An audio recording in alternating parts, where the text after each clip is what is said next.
move the discussion forward. So I write the performance equation. I can write the performance equation as T equals IC into P plus M times K into tau. So, sir, will you please explain how did P plus MK came? Okay. Okay. So if you remember, we were saying if we were saying that so look at this equation, right? So what is the inherent assumption here? The inherent assumption here was that I assume that an instruction requires certain cycles on the processor bus, right? So what is my interest? My interest is to figure out. So just as an example, suppose you know that every instruction on the ISA requires on an average 5 cycles. So when I say these cycles, I mean processor cycles, right? So what is your assumption? Your assumption is that every instruction, right, each instruction only requires the processor bus or cycles on the processor bus. So if you know this, if you know the cycle time, if you know the number of instructions, you can compute the time.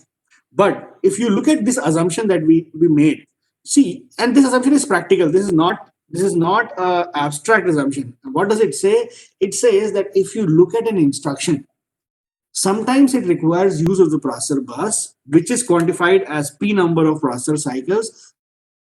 So what I'm saying? Assume that every instruction or each instruction requires p numbers of cycles on the processor bus, and in addition, I'm assuming that you also require memory references. So memory cycles means that you could go to do a memory read or a memory write, which is very logical.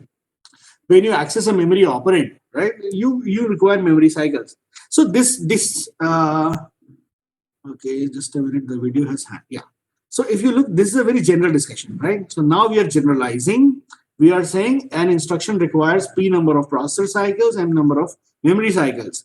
And you know that memory is slower than the processor. So the ratio is k, wherein if I look at the memory cycle time divided by the processor cycle time, this is what is k, right? So now if I want to express this phenomenon in terms of cycles on the processor bus. So you will require P will remain as it is, and this M number of memory cycles I want to express in terms of processor cycles. So this will become P M times K. So this totally becomes P plus M into K. Does that answer you, Vishaka? Does that answer you? Okay, that's fine. So I think this is where we had stopped last time. Okay, so now what I want to do, I want to draw a small chart which tells me on what aspects or I can say what influences the 5 parameters, right? So the obvious question is, if I look at these 5 parameters, how do these parameters change, right? So which aspect of your computer, right? Which aspect of your computer changes? So what I will do is I'll draw a small chart, right? Let me draw it here. Okay, something like this. So, okay, and then I can have, okay, so I can talk of IC, I can talk of P, I can talk of M, I can talk of K, and I can talk of tau. These are the parameters I'm worried about. And I say ISA.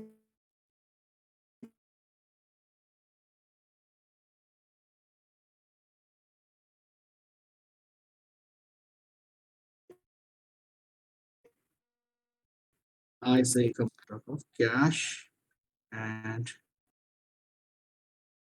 hierarchies.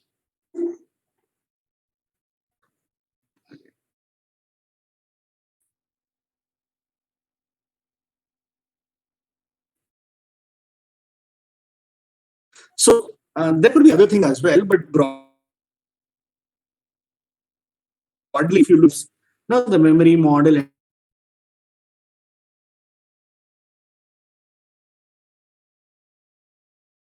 and so on.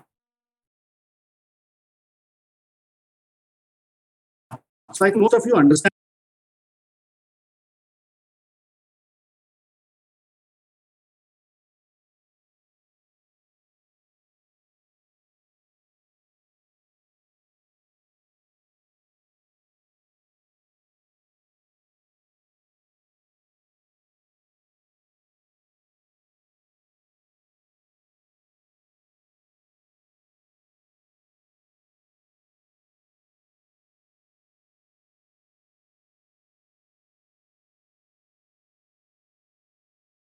We're trying to answer this question.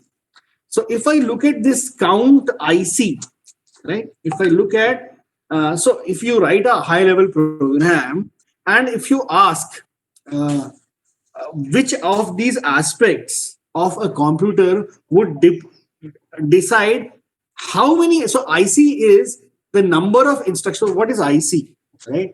So I would like to point this slide again. So if you see, you have written some program and IC is the number of instructions which are executed for the program, right? So this is not a static count, it's a dynamic count, right? So this probably would not be the same as counting the number of IC level instructions. This would refer to the number of instructions actually executed, which means loops will increase them and so on, right? So anyway, so suppose I talk about this. So can somebody guess out of these four things, which of these factors could influence this parameter IC? Can somebody put in the chat? Can somebody try doing that?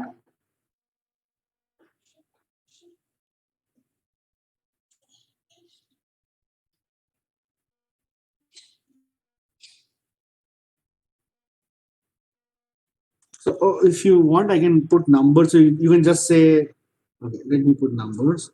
1, 2, 3, and 4. So you can just say, you could be saying in the chat like 1 and 3 or 1 and 4 or 3 and 4 or 1, 2, 3, 4. So all. So somebody says all. Anybody else who would like to take a guess? So probably I can tell you something like this. See, the way the architecture is implemented doesn't influence the count of instructions, right? So one thing is pretty sure that this would be influencing, which means that how the architecture is, right? So we'll decide that. If you observe, the number of instructions which are generated at ISA level would also be decided by the compiler in question. Whereas if you somebody observes, this 3 and 4 would not be really no deciding this IC. If you look at the number of processor cycles, probably the ISA decides that, the compiler also decides that, and the organization also decides that, which essentially means that. And now the question is, why does organization decide the number of processor cycles? So it could depend. So if you look at an ISA level instruction, if you have more than one bus inside, that is, you have parallelism, right? So you could be overlapping operations, which means that you use lesser number of bus cycles. On the other hand, if there is only one bus, you could be requiring more number of bus cycles. So something like this, right? Similarly, if I look at this aspect M, the number of memory references, typically the number of memory references is decided by the compiler. What the compiler can do is, it can, if you want to do a memory reference, there is something called as the registers, local registers. So what it can do is, it can cache those in the register. So then if you require it later on, you might not need to go to memory again. So in that sense, the compiler can optimize. If I look at this aspect K, right? So essentially, this K was how fast the memory is with respect to the processor bus. Well, somebody can argue this depends on this memory hierarchy. And then if I look at this tau, right? This tau could be dependent on this, and it could also be dependent on this as well.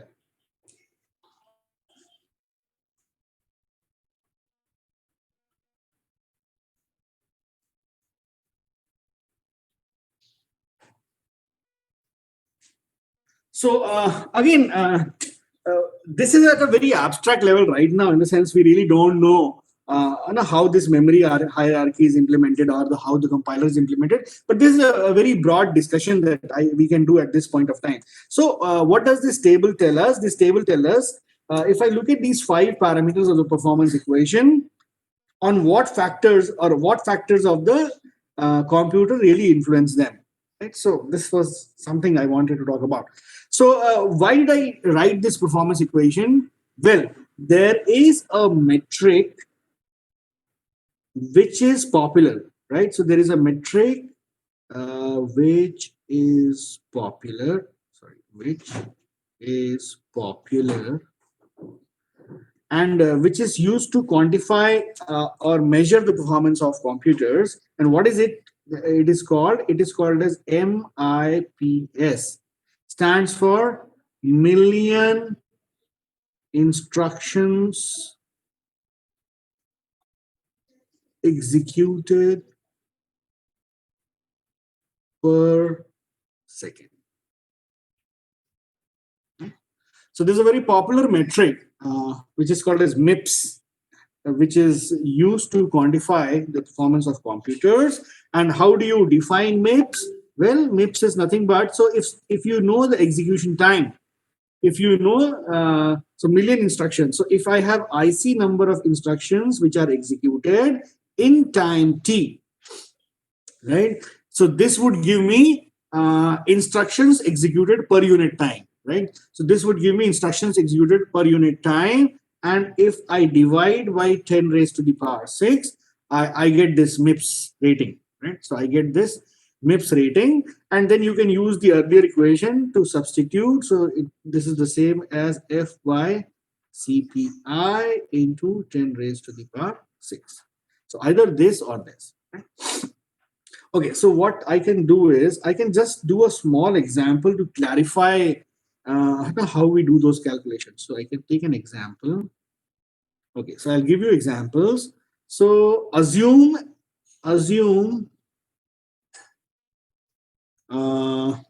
an architect of a machine or a computer executing 2 million instructions,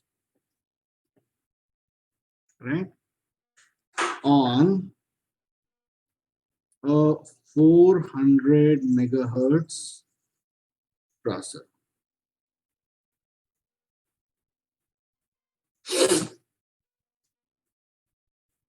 Right? So there's a computer or a processor which executes 2 million instructions on a 400 machine, right? So okay, I shouldn't say a computer. I should say assume executing 2 million instructions on a 400 megahertz processor. So this was creating confusion, right? Okay, now what I want to do is I want to give you some additional data. So I give you the instruction type,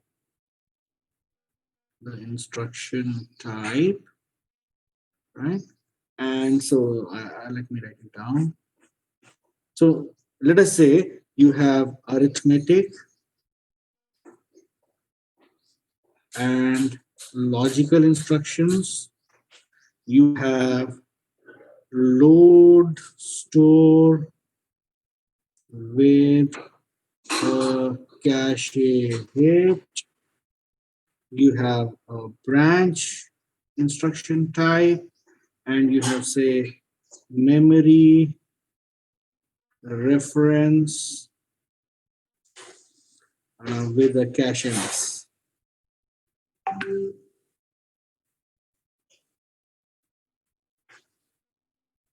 Okay, so please don't worry about what these types are. I will be talking in quite detail about them. But let us say you have 4 different types of instructions. So if I look at this program that was executing, right? I was looking at this program that was executing all these instructions executed, right?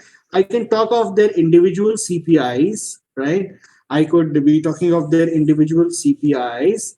So this is like 1, this is like 2, this is like 4, this is like 8. So what does it mean?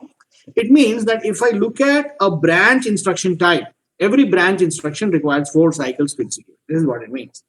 And some say additionally, I know this instruction mix as well.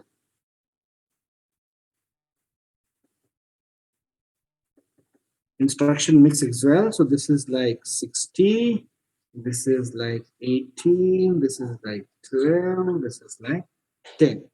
So this totally should be 100, right? This totally should be 100. Totally. So what does it mean? It means that when I executed this program, right? When I executed this program, there were 60% instructions were arithmetic and logical, 18% instructions were load store with a hit, 12% were branch instructions, and so on. So totally, this should evaluate to 100%. Sorry, this is not 1000. This is 100. Right? Okay. So totally, this should evaluate to 100%. And if I look at an instruction of this type, it requires 2 cycles and so on. Right? Okay. So somebody gives you this data and says find out the MIPS rating. Well, you understand that to find the MIPS, you should. So this F is given to you. This F is 400 megahertz. This CPI average. CPI is the average value, right? So you want to find out the CPI, which is the average value. So this average CPI can be found out as 0.6 into 1 plus 0.18 into 2 plus 0.12 into 4 plus 0.1 into 8. Can somebody calculate this for me? How much does it come to? You can use a calculator if you want. How much do you get?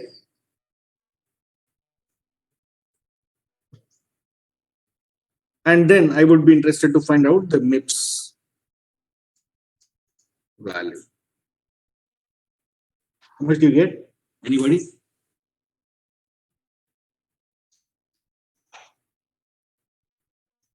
Okay. So Vishakha has it, Pulkit, Sahil, right. So that is 2.24 cycles, right? So what does it mean? It means that if I look at an average instruction requires 2.24 cycles on the processor bus, whereas you understand that each instruction could be requiring different number of cycles and so on. And similarly, you can go ahead and calculate the MIPS rating. How much do you get that? How much do you get the MIPS? You can use this expression, right? You can use this expression.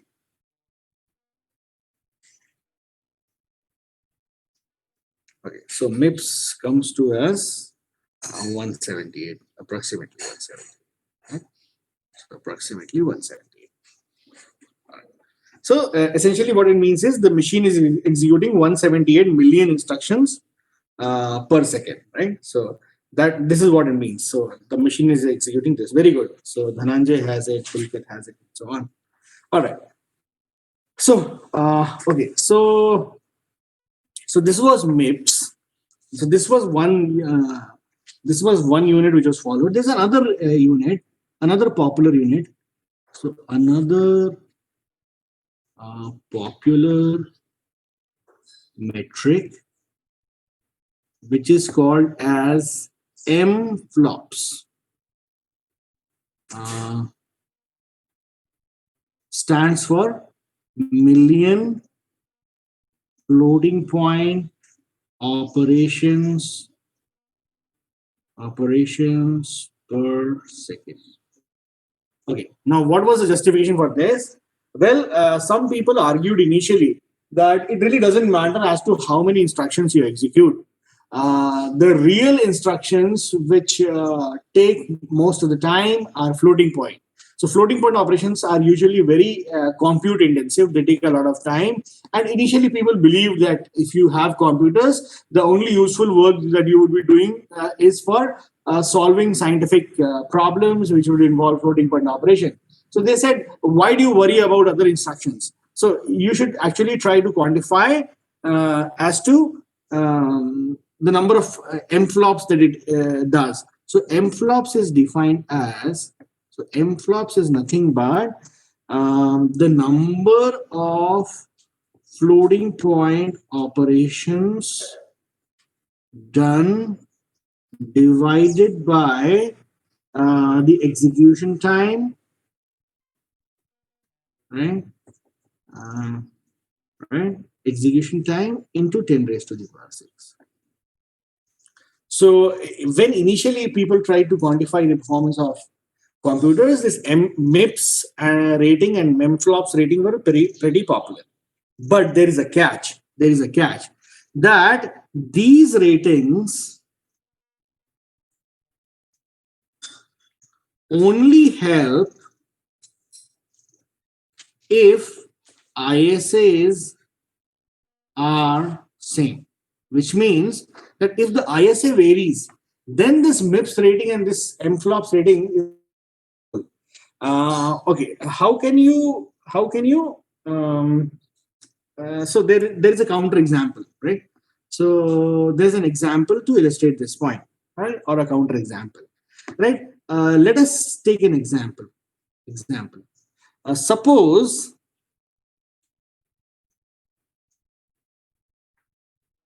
the high level task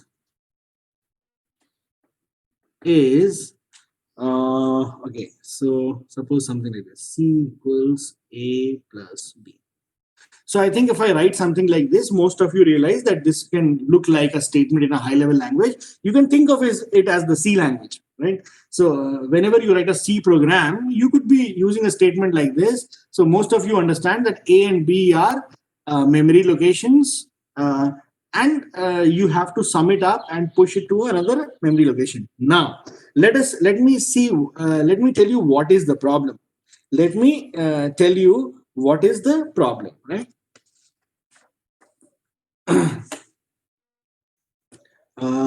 Okay. So what I do is, so this is my high level thing. I have, so what I do is I take it to two different machines. Let us say I call this as machine 1, right? So I want to execute this on machine 1. And what is this machine? This machine is a RISC machine, right? Similarly, I want to take this same thing and I want to execute on another machine called as machine 2. This is a CISC machine, right? So now the question is, what is a RISC machine and what is CISC machine? Well, RISC stands for Reduced Instruction Set Computer, and CISC stands for a Complex Instruction Set Computer. Without going into the details of what they are, this is a machine, as the name implies, it uses simple instructions. On the other hand, as the name implies, this machine has very powerful and complex instructions, right? So I would repeat once again. So I have two machines. They differ in the ISA. So they differ in the architecture. What is the architectural difference? Well, this machine has powerful instructions. This machine has simpler instruction. And I hope you appreciate that the task is the same on both the machines. So you want to take two variables, add it and push it to a third variable, right? So now if I look at the kind of, let me draw a line. Okay. So if I look at the kind of code which is generated on this machine, it could be something like this. So I can say add, right? I could be saying, okay, so A, comma, B, comma, C. So this, I think some of you would recognize, this looks like assembly. So because it's fairly inconvenient to write machine language, we usually write it in the form of assembly. And then we have our own conventions. So this tells you what is the operation. This is also what is the opcode. This tells you, so we will follow a convention that our destination will always be to the right, and this will always be the source. So this essentially tells us that I have something called as locations A, B, which have to be added, and the result has to be stored in a variable called as C, wherein you understand that these variables are nothing but memory locations. So in that sense, A, B, and C are symbolic names for memory locations, right? So A, B, and C are symbolic. So this is our convention, right? So we have defined our own convention, right? Now, if I look at this machine, right? If I look at the other machine, okay, so what is the restriction in this machine? If you look at this machine was able to do an addition on two operands which were in memory. In that sense, it is fairly popular. If you look at RISC machines can only do addition on operands which are in registers. And if you remember, we said that registers are locations within the processor which are faster, right? So probably it cannot do that. So then the question is, what does it do? So it cannot do this operation in one instruction. So it will have a couple of instructions. So I can have an equivalent kind of a thing here. So I can say, I will write down, see if you appreciate. So I can say load A, comma R1. Okay, let me write the entire thing for you. So load B, comma R2. Then I could be saying add R1, R2 to R3, and then I could be saying store R3 in C. See this.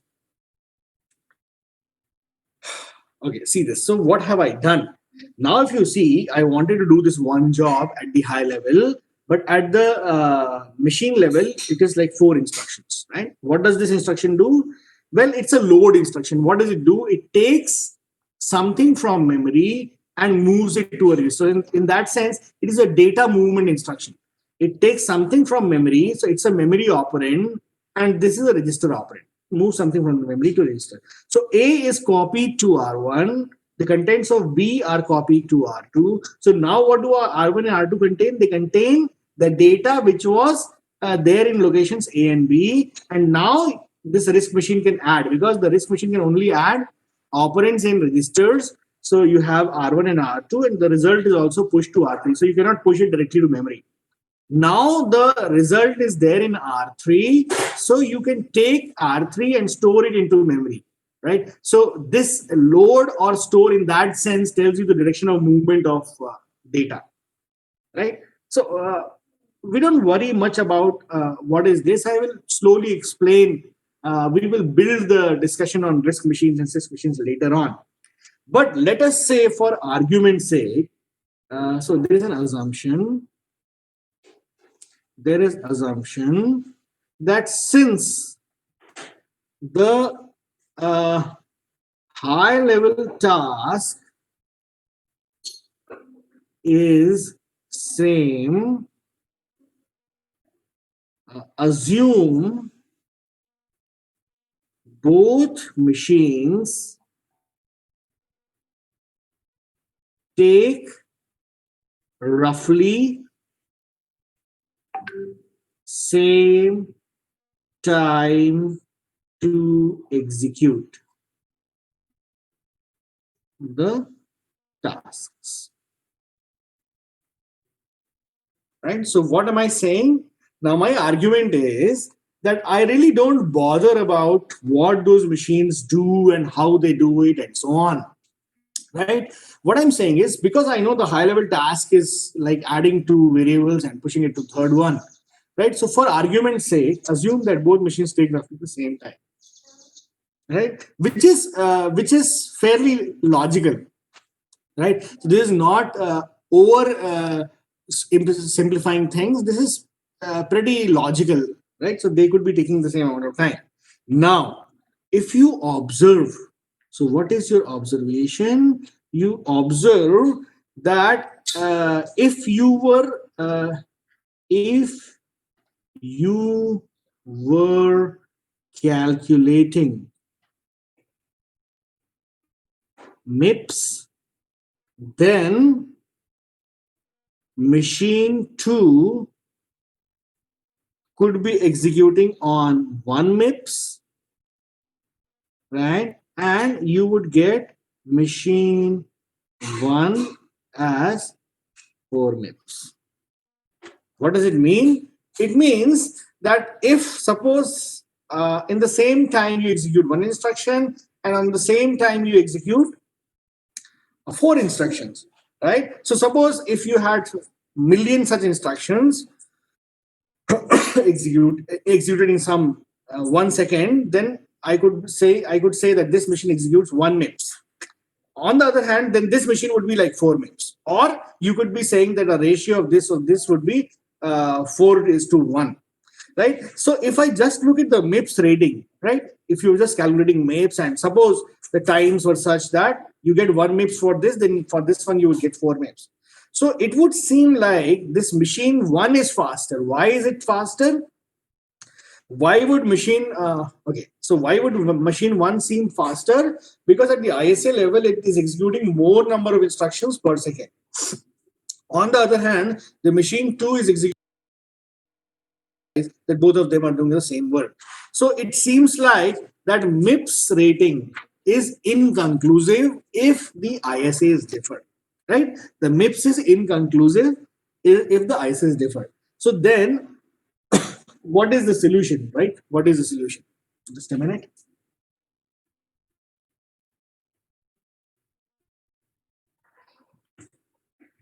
So what is the solution? Well, there is a practical approach.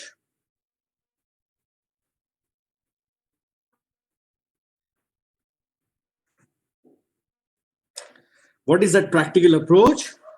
Use a benchmark.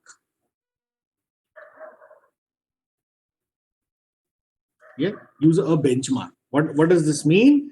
Well, a benchmark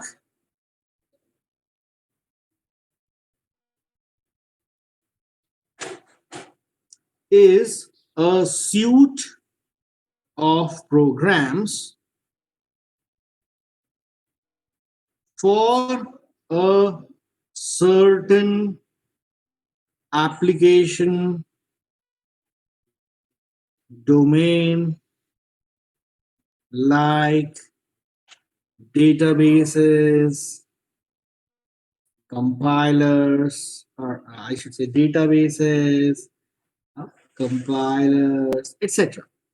Depends on what you want to do, right? So suppose you have a database application, right? You want to use your computer for database applications, right? So what do you do?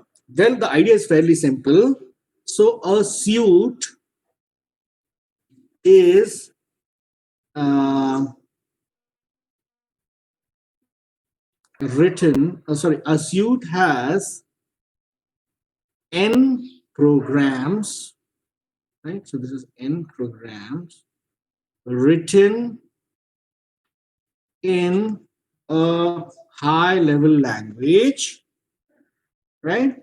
Using a particular style of programming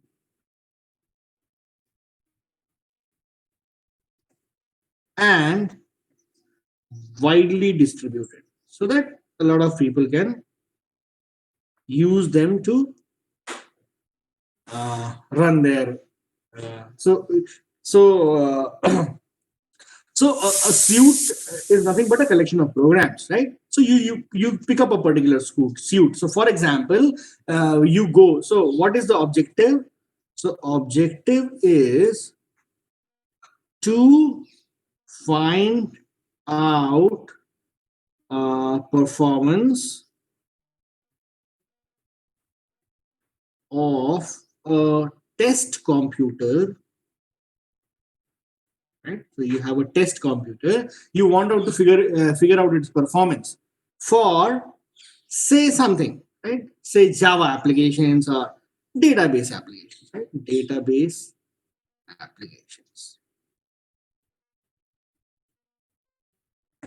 right? So say this is the objective, right? So I want to figure out the performance of there is a computer. So you go to the market, buy a computer, test computer, and you want to figure out how does it do for database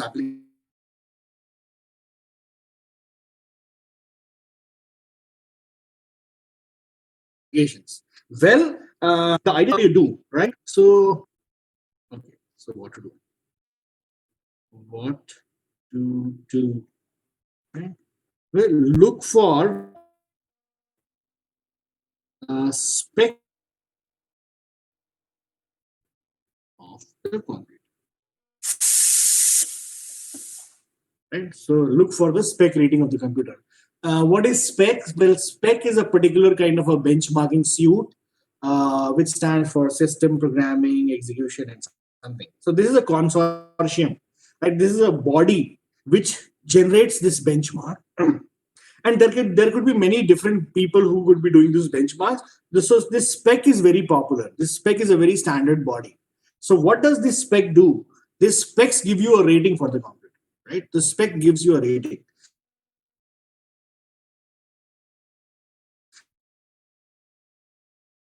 So mean, what does it do? I could be talking of okay. So what does it do? Well, you could talk of spec I, which is so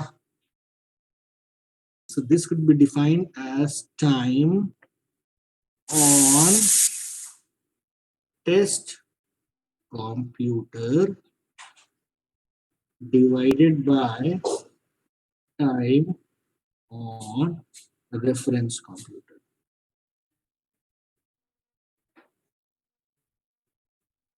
Right? And what is this spec I? This is for the ith. For the ith program in the suite. So what we are saying is, if you look at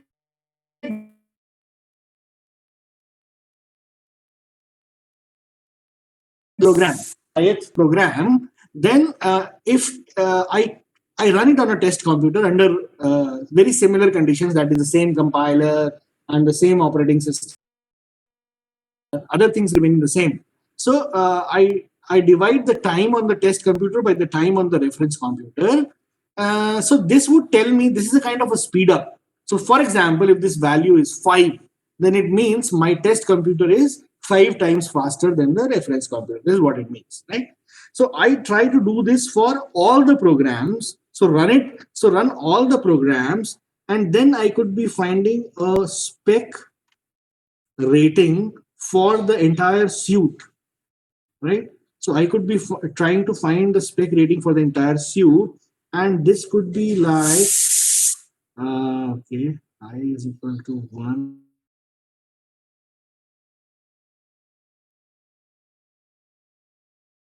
to n, and then I can do by n. So I think okay, so let me write this one.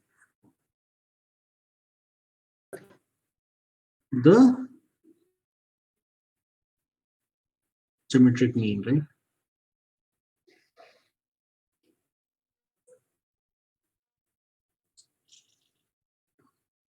So what you are essentially trying to do, you are saying that can you find out the spec rating of individual programs, right? And assuming that there are n programs, right? So you find out the spec rating for each of the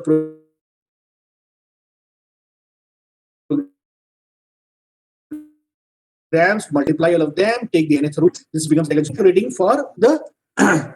This could be a spec rating for the machine, right? So what is this? This spec root is nothing but the spec of computer, or I should say test computer,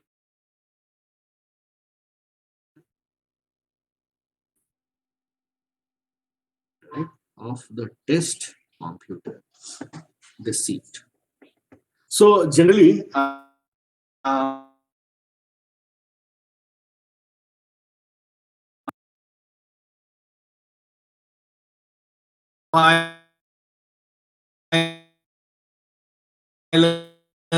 suit or the task at hand, right? So the domain is very popular, and this is so, and there could, is that fine? Can I see a yes or no in the chat? Sir, please show last page once more. Okay. Okay. Yeah. So previous slide. Is this what you're looking for?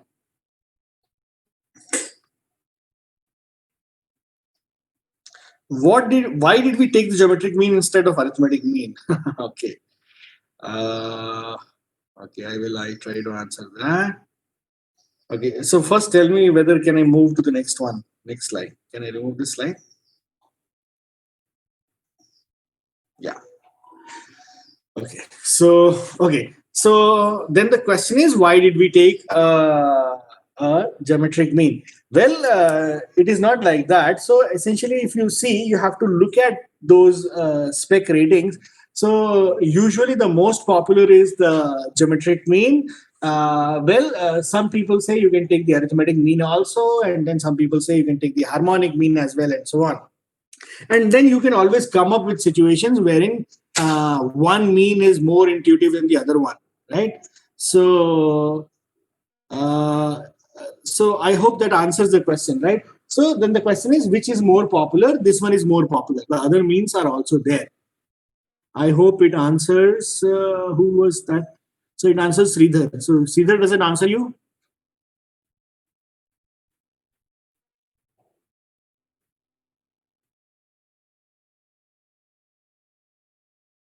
Okay.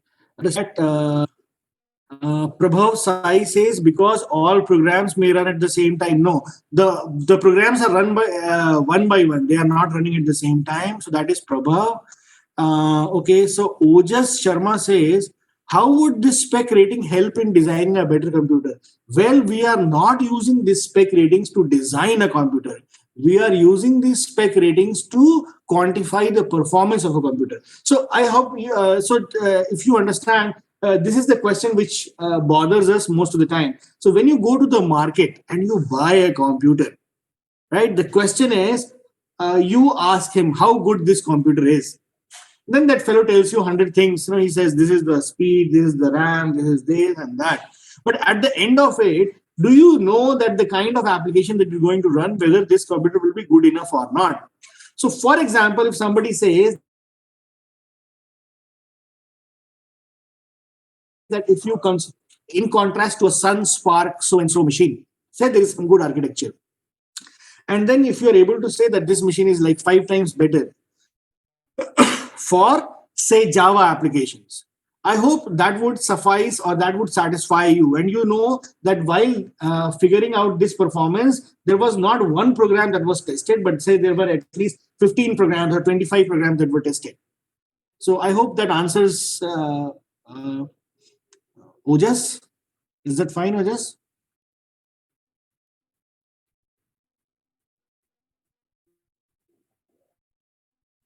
Is that fine? Yeah. And I would encourage that if you have any questions, please don't ask privately. You can ask publicly, right? So that others also get to see the question, right? So it's my request that people should ask publicly. It's not a problem, right?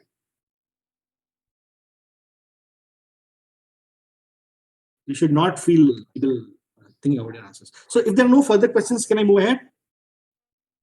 Okay. So there is one interesting law which is called as so. Okay, there is. Okay. Okay, there is another interesting law which is called as Amdahl's law. What's the T word in the equation? Where was T? Which equation are you referring to? Spec I. Okay, spec I, essentially, I'm trying to say that spec subscript I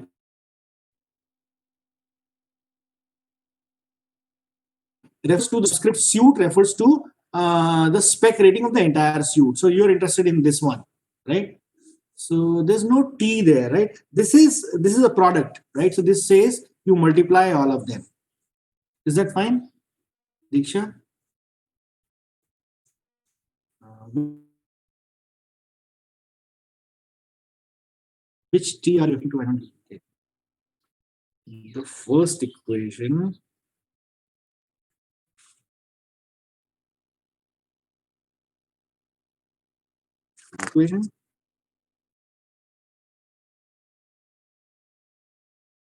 this.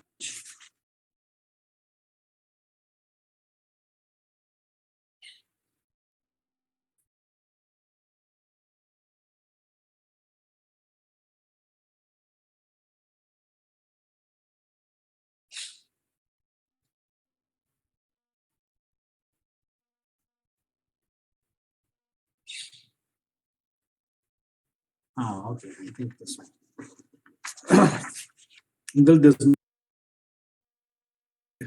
So what do I do? Okay, I think I'll start Amdahl's law next time. Yeah. So T was time to execute the program. Um, so have you heard of this law before? Anybody has heard of this law before? Amdahl's law?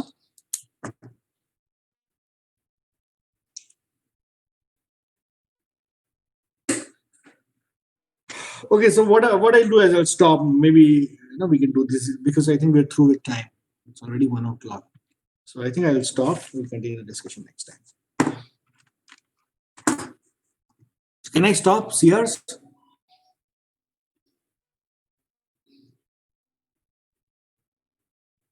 Okay. Thank you, Shiva. Thank you, Omkar.